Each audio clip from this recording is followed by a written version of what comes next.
never been held on this level. I'm sure.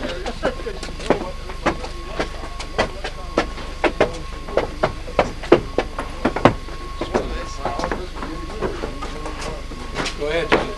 Me? You're the guy here. 4. And here's this community or excavation.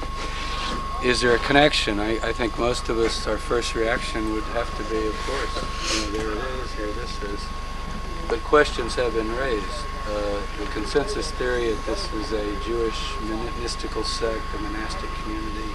Josephus mentions a group living by the Dead Sea. He calls them Essenes. He even claims to have joined them for 3 years, which means he would have been here. And Pliny says that they are above En-Gedi, which is translated there's En-Gedi above north. So that becomes your argument, Josephus, Pliny. The problem with Josephus is whenever he describes the Pharisees, if that's all you had, you would in no way be able to tell that was the Pharisees. He describes them as if they were Stoics. So he wants to appeal to his Greek audience. When he describes the Essenes, they sound like Pythagoreans. When he describes the Sadducees, they sound like what? Epicureans, right? So you read it, if you just read Josephus' description of the 3 Jewish schools, as he calls them, or heresies, literally sects, you would think we have Stoics, Epicureans, and Pythagoreans.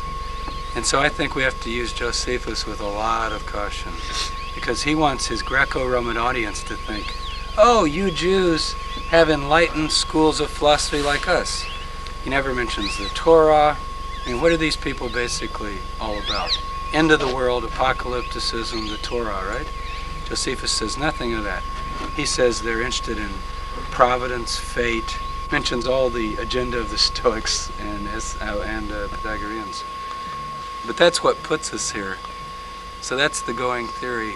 And another new theories are maybe this was a villa. Maybe it has nothing to do with these caves and Cave 1 and so on. It's just on the road, Dead Sea. Maybe it's a winter house for a wealthy,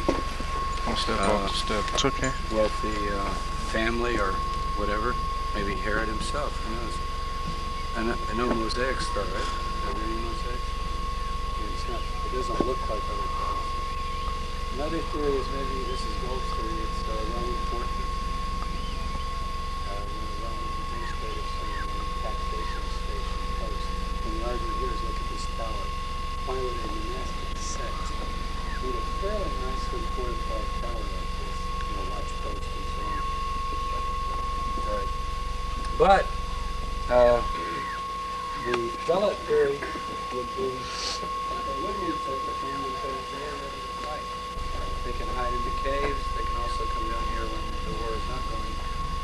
And this makes sense that they could have this. So that's really until more. You did the ground scan. Is there reason to think more the northern plateau could have more, James? Yes.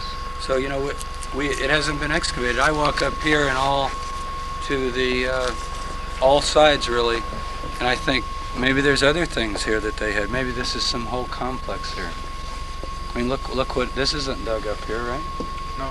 You found evidence of other possible anomalies. Maybe there's an underground chamber leading from here into all of those malls. Maybe it's a whole. So should we connect the scrolls to here is the question. I say yes, but should we? I don't know. Actually, in archaeology, depth is irrelevant. People always say, how deep did you dig? And you could be at a one period site where somebody lived for a period of time, a couple hundred years, and left or disappeared or was conquered. And that's all there is, right on the surface. You can walk into private homes today that are 9,000, 10,000, 11,000 years old. You're just right there. Right on the top. To say, does this site here relate to Cave 4? Not necessarily. Once something is buried and forgotten, it's truly buried and forgotten. There's no way, and perhaps even little interest on the part of the ancients of knowing who was preceding them. The sense of history that I find even among people here today, particularly on the other side, is very limited. They think that it was their ancestors. Mm-hmm. When in fact millennia had intervened.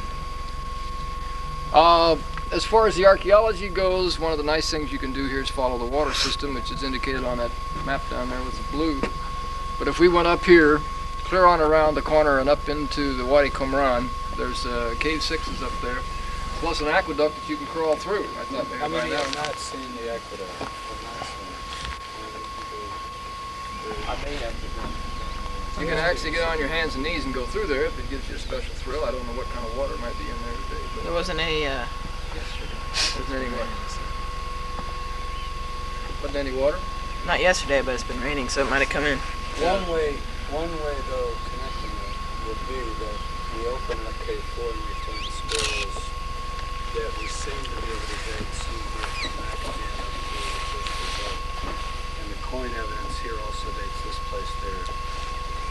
At least it was inhabited as late as 68, I think. 68 is what they So- say, yeah. At least there were people here while those scrolls were there.